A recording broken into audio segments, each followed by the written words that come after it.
Um dos princípios bíblicos da interpretação é que você não pode afirmar aquilo que a Bíblia não declara.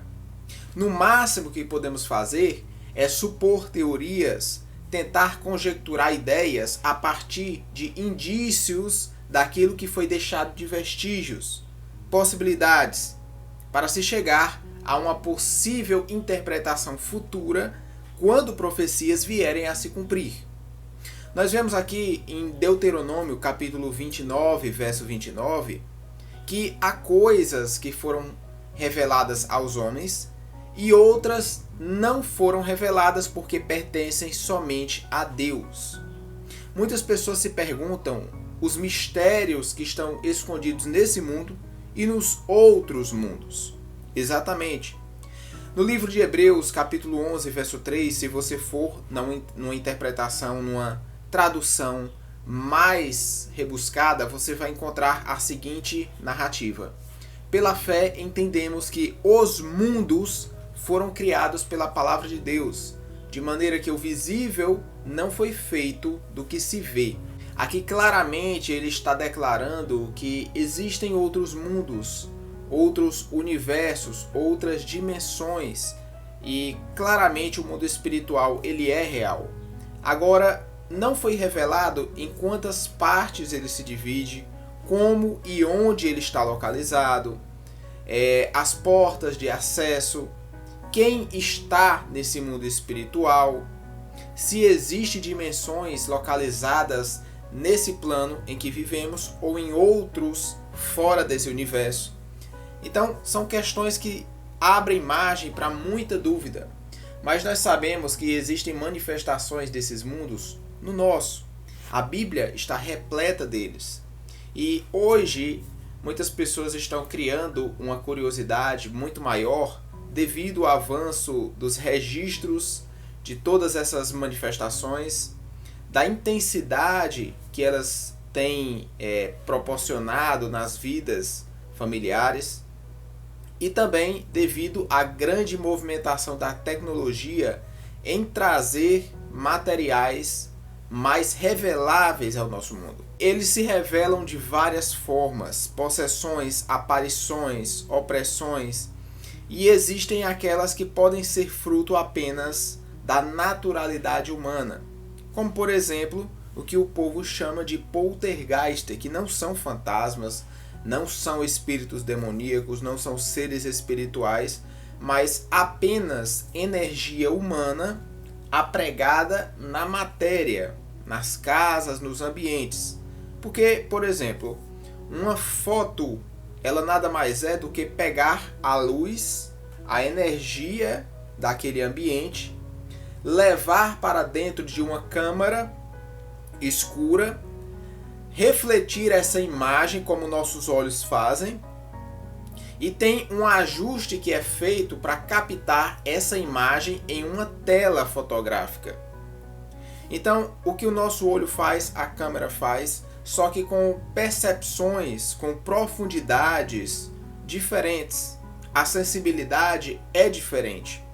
Um exemplo que eu falei foi sobre a energia, o plasma, que se manifesta, por exemplo, em controles remotos. Esse pequeno LED, você pode ver que a câmera ela vai captar uma pequena luz ao clicar aqui, ó. Você está vendo? Tem uma luz aparecendo. Só que se você fizer isso olhando, você não enxerga essa luz. Faça esse teste em casa. Você não vai enxergar a luz, mas na câmera eu estou vendo ela aparecendo aqui, ó. Tá certo? O que é que a câmera revela? Que certas energias, que certas manifestações desse plasma não são visíveis a olho humano. Então, por que é que câmeras acabam captando manifestações espirituais enquanto nós não vemos a olho nu? É muito comum que casas que possuam registros familiares antigos de pessoas que cometeram coisas terríveis, que tiveram uma vida muito turbulenta, essas energias são muito fortes e acabam emanando e pregando nesse ambiente como se fosse uma fotografia. Nós somos feitos de átomos, de energia, e quando essa energia emana para o ambiente, ela acaba ficando impregnada como se fosse uma fotografia que capta e a prega nessa tela, nessa chapa. O que é que acontece? Ela passa a mostrar essa imagem, a refletir essa foto constantemente. E assim é possível que esses feitos, essas grandes emanações de energia, voltem lembranças daquilo que aconteceu no passado. Só que em 3D, não como uma foto em 2D, duas dimensões. As religiões do mundo, nós sabemos que elas possuem milagres, eventos, movimentos e manifestações sobrenaturais que comumente utilizam para tentar dar um atestado de veracidade, de verdade, daquilo que eles pregam. E nós sabemos que não é assim que funciona, porque o diabo ele tem os seus milagres. Ele vai ter suas manifestações paranormais e utilizar essas espécies de mágicas para tentar atrair o maior número de seguidores, como se ele tivesse poder. E aí ele vai atribuir isso a várias religiões cristãs, a religiões afro, religiões hinduístas e por aí vai. O fato daquela religião possuir operação de milagres não valida absolutamente nada daquilo que ela prega. Até porque o próprio Jesus fala que no final dos tempos haveria um aumentar, um multiplicar desses sinais de engano para atrair a muitos. Mas a diferença está no apregoar do verdadeiro evangelho. Nós sabemos que as manifestações, os milagres demoníacos, eles são muitos e eles tendem a aumentar de quantidade, de proporcionalidade à medida que os anos vão passando. Então, por mais que você tenha sonhos, visões, apareça anjos, né, se fazendo como anjos da luz, trazendo mensagens diferentes, distintas daquelas que Jesus ensinou, nós já fomos claramente instruídos a negar, a repudiar esse tipo de manifestação. Nós vemos que na Bíblia existia alguns magos que enganavam o povo, né? Que eram conhecidos pelas suas magias, as suas mágicas, e não é diferente nos dias atuais. Muitos até têm poderes demoníacos acreditando ser poderes divinos. E aqui são múltiplas essas manifestações. Vai ter combustão, aparição de objetos, objetos que até podem se transformar em outras coisas, pegarem fogo, materialização deles. Você vai ter uma série de manifestações de sons, de luz, reprodução de letras, de voz de pessoas que já morreram.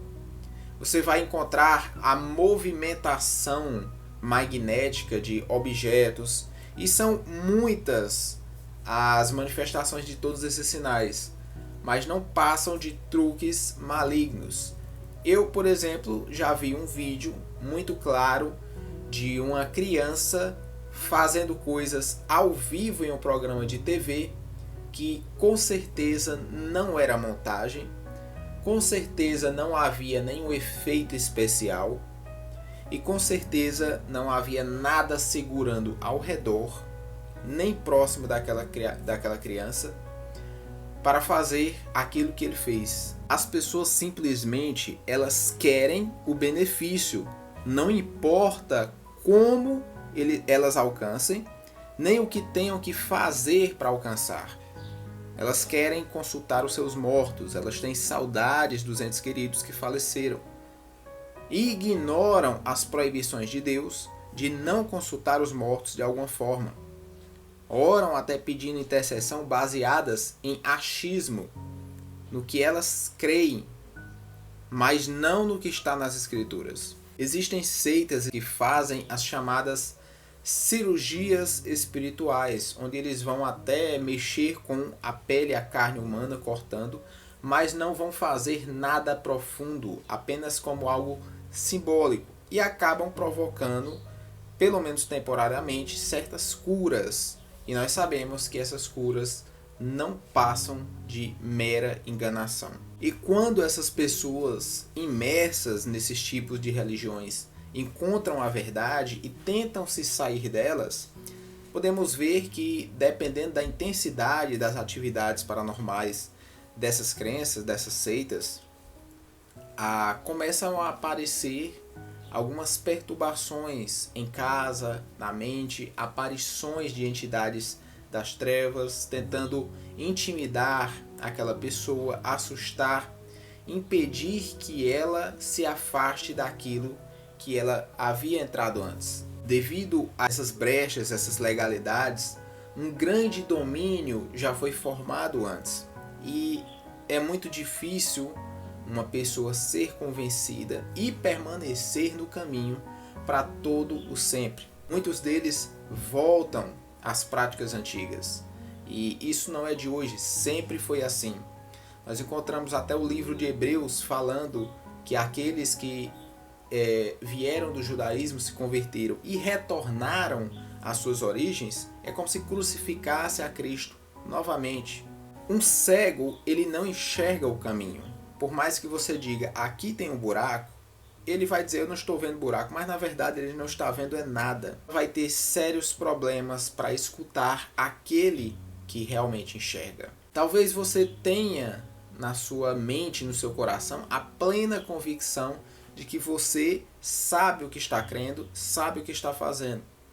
Mas na verdade, às vezes você está no caminho totalmente oposto do correto. Você pode estar sendo enganado por aparições, por vultos, por manifestações de entes familiares que não são seus familiares, doutrinas que lhe foram ensinadas ou que você pesquisou. Isso não passa de emoção, de racionalismo humano e não o conhecimento pleno da Escritura de Deus. Para isso, eu formei um e-book, onde eu vou falar no livro virtual, como você pode ver aqui, sobre muitos desses aspectos, sobre a manifestação demoníaca, mundo espiritual, todas essas camadas que você necessita conhecer segundo a Bíblia, relatos e como isso se manifesta no nosso mundo, também como você pode se defender contra isso. Alguns relatos eu vou colocar pessoais, você vai entender como eu passei e como eu saí disso há muitos anos atrás. Então, não deixe de adquirir esse exemplar que estará disponível ainda nessa sexta-feira, tá certo? Então, nos vemos nos próximos vídeos.